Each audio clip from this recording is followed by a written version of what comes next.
from New York, Late Night Show with Mike Siddiqui. Bismillahirrahmanirrahim.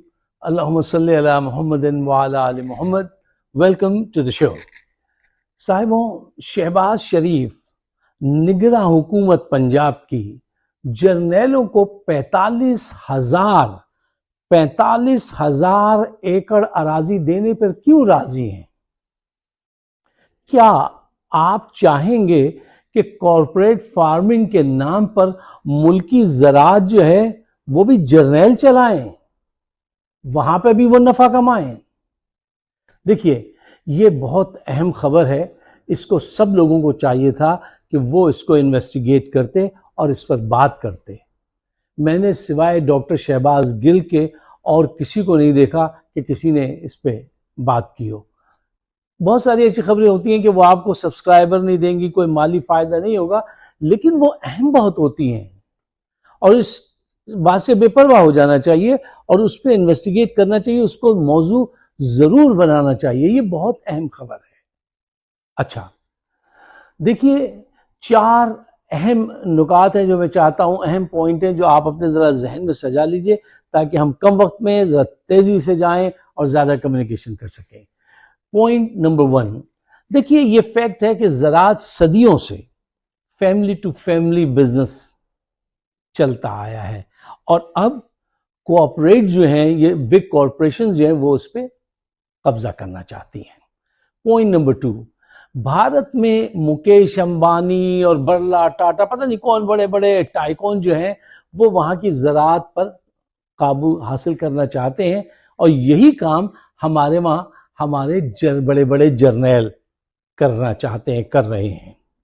Point number 3, देखिए, America ने ज़राअत में बहुत तरक्की की है और आज भी 96% एग्रीकल्चर जो है वो स्मॉल फैमिलीज के हाथों में है। क्यों? उन्होंने किसानों की मदद की, उनको एजुकेट किया, उनको कर्जे दिए, उनको बताया कि क्या करना है। 96% आज भी जो है वो फैमिली ओन बिजनेसेस हैं इस फील्ड में। पॉइंट नंबर 4, मैं इसके खिलाफ क्यों हूं?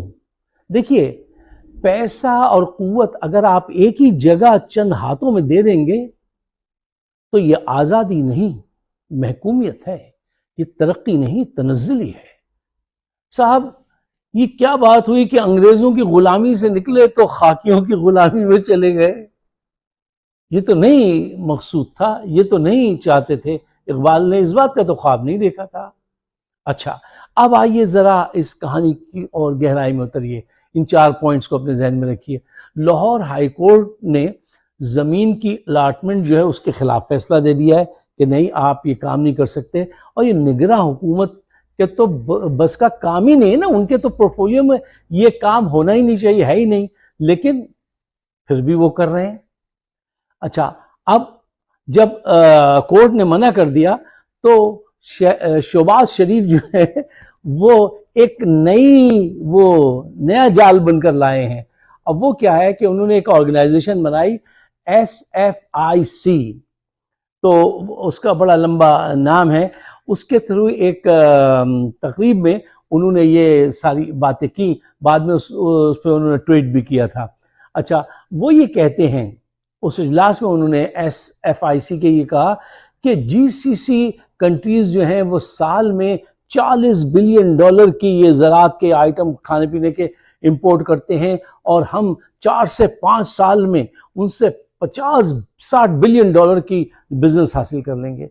अब आप सबसे पहले तो मैं आपको बता दूं GCC ममालिक क्या हैं। GCC ममालिक गल्फ कंट्रीज को कहते हैं, जिसमें बहरीन है, कतर है, सऊदी अरेबिया है, ये अपने अरब भाई, ठीक है ना, ये लोग हैं। तो 40 बिलियन की तो उनकी वो है, इंपोर्ट करते हैं, ये उनसे 50 बरामद कर रहे हैं, जज्बाती इंसान। तो यूरोप जो अपनी बेहतरीन प्रोडक्ट बेचता है वो सारी ये खा जाएंगे, ये इतनी अच्छी क्वालिटी की चीजें भेजेंगे कि पूरी मार्केट ये ले लेंगे। ये टेम्पटेशन पैदा करना लोगों के अंदर, ये एक ईमानदारी नहीं, बेईमानी होती है। अच्छा, शहबाज शरीफ क्योंकि बूट पॉलिश करने वाला किरदार है, वो अपनी हुकूमत बचाने के लिए हर वो बात मानेंगे जो जर्नैल कहेगा। जर्नैल कहेंगे कि कॉर्पोरेट फार्मिंग के नाम पर ये छोटे किसानों का गला दबा दो, ये कहेंगे यस सर, ये जाएंगे गला दबाना शुरू कर देंगे।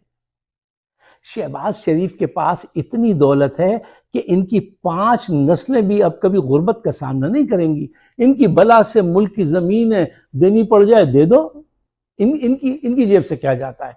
कुछ नहीं जाता, लेकिन कौम का बहुत कुछ जाता है।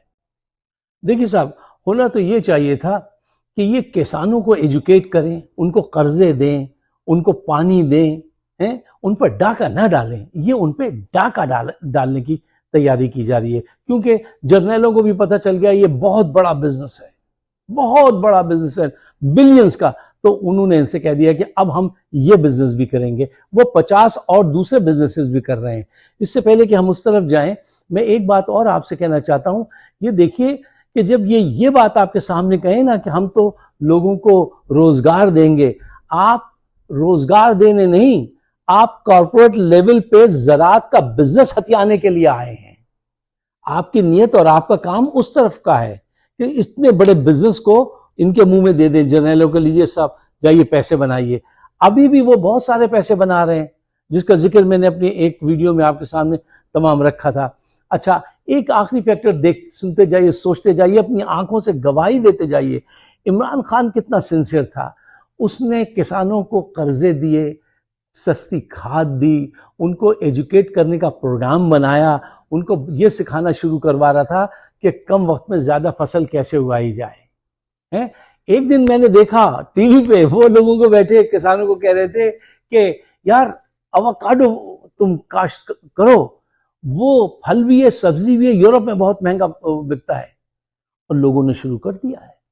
तुम जैतून उगाओ, जैतून की बड़ी डिमांड है दुनिया में, और पाकिस्तान में लोगों ने जैतून उगाना शुरू कर दिया। अच्छा, वो उसकी नीयत कहीं पे भी ये इस जरिए से ये बुर्का पहन के कॉर्पोरेट का आ जाऊं, ये करूं, वो करूं, नहीं। वो कहता था इनको मैं एजुकेट करूं, ज्यादा से ज्यादा कर्जे दूं और अच्छी फसल हो उसके सामने में। अच्छी नीयत थी तो अल्लाह ताला ने बड़ी अच्छी फसल भी उसे दी। तो वो सारा रिसर्च कर रहा था और गाइड कर रहा था और उनको कर्जे दे रहा था। ये बात आप मेरी नहीं, किसानों से जाके खुद मालूम कीजिए। हर एक का कोई ना कोई अजीज इस फील्ड में जरूर होता है। देखिए, फौज के पास इस वक्त भी 50 से ज्यादा बड़े बिजनेस हैं। आपके घर के कोने पे जो वो होता है ना गैस स्टेशन, पेट्रोल पंप, उससे लेके बड़ी बड़ी इंडस्ट्रीज तक, हर इंडस्ट्री में वो मौजूद हैं। बेकरी के बिजनेस में भी वो मौजूद है, बैंक के बिजनेस में भी वो हैं, इंश्योरेंस कंपनी के बिजनेस में भी वो हैं, यूनिवर्सिटी का बिजनेस भी उनका है। वो इतने बिजनेसेस हैं जिनका मैं तो एक दिन पढ़ के हैरान रह गया कि एक वुलन मिल भी उनकी है। एक जगह मैंने निटवेयर का जो एक फैक्ट्री थी वो भी उनकी है। यार अब आप ये बताइए कि जहां जिस मुल्क के अंदर 12% 1 या 2% जमीन भी नहीं होती दूसरे मुल्कों में फौजियों के पास, हमारे लोगों के पास 12% पाकिस्तान की जमीन जो है ना वो आर्मी के पास है, जिसमें आप मेजर जनरल को 240 एकड़ इरिगेटेड जमीन दे देते हैं। उसके अलावा फ्लैट्स बनने शुरू हो गए। बस ब्रिगेडियर से ऊपर जैसे गाड़ी पहुंचती है इस स्टेशन पे, बस फिर तो यही नियत होती है कि ज्यादा से ज्यादा कम वक्त में पैसे कमाए जाएं और फिर जाके आराम से यूरोप में जिंदगी गुजारी जाए। देखिए 50 आपको मैं बिजनेसेस यहाँ डिटेल कैसे बताऊं।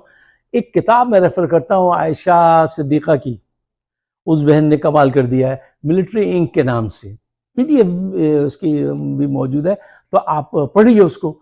उसने एक एक चीज खोल के बता दी है। अच्छा, फिर इससे कितने नुकसान आते हैं। देखिए, फौज तो हमें अजीज है, फौज को तो हम अपनी जेब से भी देने को तैयार हैं, लेकिन ये डाका जनी कि आप सारे किसानों को जो है उनके गले दबा दें, उनकी फसल आपके इख्तियार में, वो उनकी सांसें आपकी हमदर्दी की मोहताज हो, ये फेयर नहीं है, ये गुलामी है। आज देख लीजिए मीडिया को कैसे कंट्रोल किया, कल ज़राअत को भी ऐसे कंट्रोल करेंगे। तो इससे पाकिस्तान का फायदा है या नुकसान है? ये नुकसान है, बहुत बड़ा नुकसान है।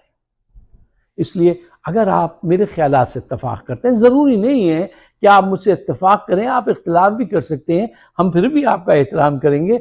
लेकिन अगर आप मेरे ख्यालात से इत्तफाक करते हैं तो मेरे लिए नहीं, अपने लिए नहीं, पाकिस्तान के बेहतर मुस्तकबिल के लिए इसको शेयर जरूर कीजिए, अपने दोस्तों को जरूर भेजिए और उनसे कहिए कि वो आपकी आवाज़ को मजीद आगे बढ़ाएं, ताकि एक राय आम्मा जो है वो हमवार की जाए। आज के दौर में जो तब्दीली लाई जाती है वो ऐसी ही लाई जाती है कि आप इंसानी जहनों तक पहुँचें और लॉजिकली एक अच्छे रैशनली रीज़न के साथ आप वहाँ जाएं और जाके अपनी बात कहें। ये बहुत ज़रूरी बात है। आप अगर चाहें तो आप हमें अपने ख्यालात से भी नवाज सकते हैं। हमारे शो का नाम है फाइक सिद्दीकी शो ऑन यूट्यूब। आप आइए, तशरीफ़ लाइए, सुनिए, सुनाइए, और इख्तिलाफ भी करते हैं तो कोई बात नहीं। आप सबका बहुत बहुत शुक्रिया।